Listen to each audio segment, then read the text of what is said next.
Hi folks, welcome to another edition of Apps for Success. As always, I am your host, John Bowman, and in each episode of Apps for Success, we take a look at a different application and how you can use it in your customer success efforts.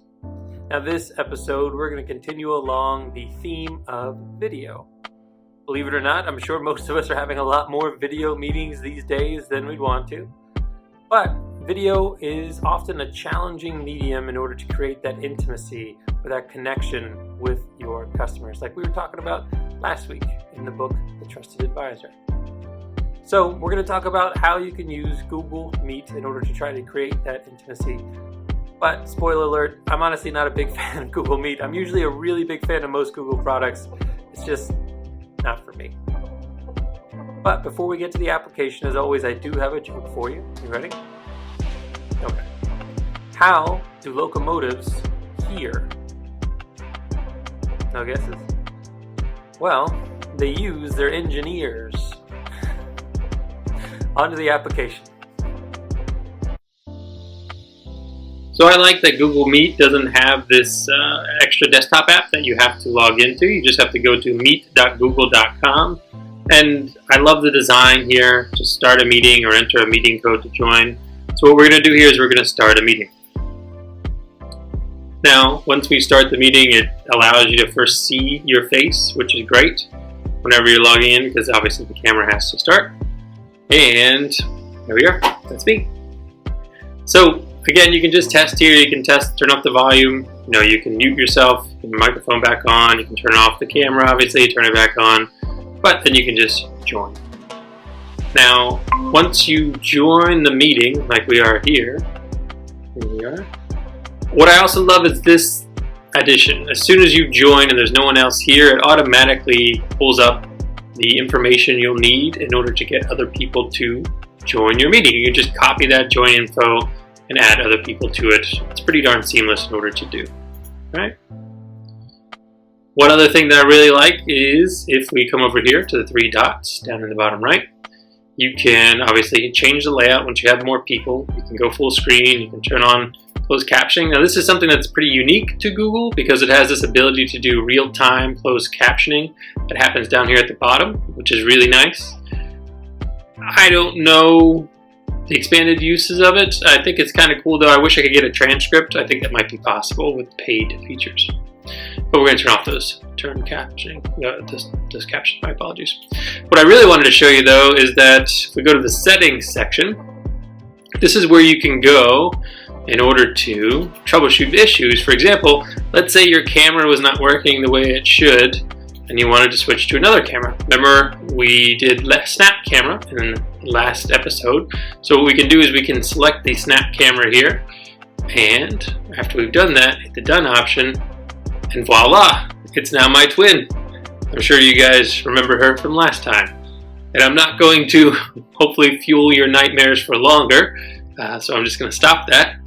But again, you just come here and you can click the settings in order to enable snap camera like we had last time.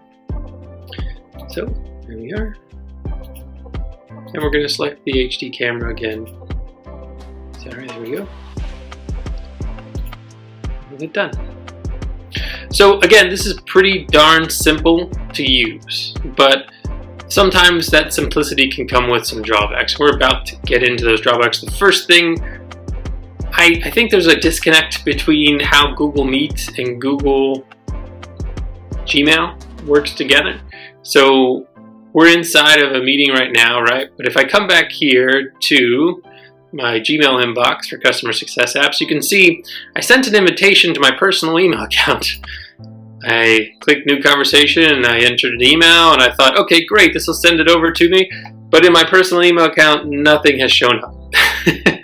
For whatever reason, it's just not coming through. Maybe someone out there is a better Google master than I am and they understand sort of what's happening. I have no idea why that's not working. So I'd love for that to be the case. If we go over here, again, it says that particular person that you have, whatever you send the stuff to. But again, just checking my own Gmail account, nothing has come over from that. Now that's not where the drawbacks end. So right now, all of Google Meet is actually free to use. All the premium features you can use. For example, when you come here, I believe the part of the change layout section is that you can switch to the tiled screen. This is something that you couldn't have if you were working previously. Additionally, if we come here to the meeting details section, there we are, you can also add in attachments, which is really great. But some drawbacks here. Whenever you're using Google Meets, you're going to click the Present Now screen. That's just usually what you do. You're going to present exactly what's happening. You can do your entire screen, your window, a particular Chrome tab. I'm just going to do the particular Chrome tab, and we can present that, obviously. There we are. Well, you know what? Let's just do this window. Perfect. So the screen's coming up. Saving it. There we are. So now I'm sharing my screen, which is great. All right, now presenting your screen. And you can always stop presenting whenever that comes on. There's no pause button whenever you share your screen. It's pretty standard, I think, in these days, whenever you're doing a video conferencing app, that you should be able to pause your screen share instead of stop sharing altogether. So we can stop presenting here. There we go. Now another drawback that might not be as obvious, but whenever you send meeting invites, so we're going to show you here, let's open a new tab to the right. We'll just go to the calendar.google.com. Whenever you send meeting invites to somebody using Gmail, there's a nice little function where, let's say we create an invitation here. And forgive me, there we go. Whenever we create this, perfect. It gives you the option to add a Google Meet video conferencing already. And I love that it's seamless like this, right? Because you can click it and then you can obviously send it out to the person that you want to. You can add your guests, whoever it is that you want to put in here. Very easy to do.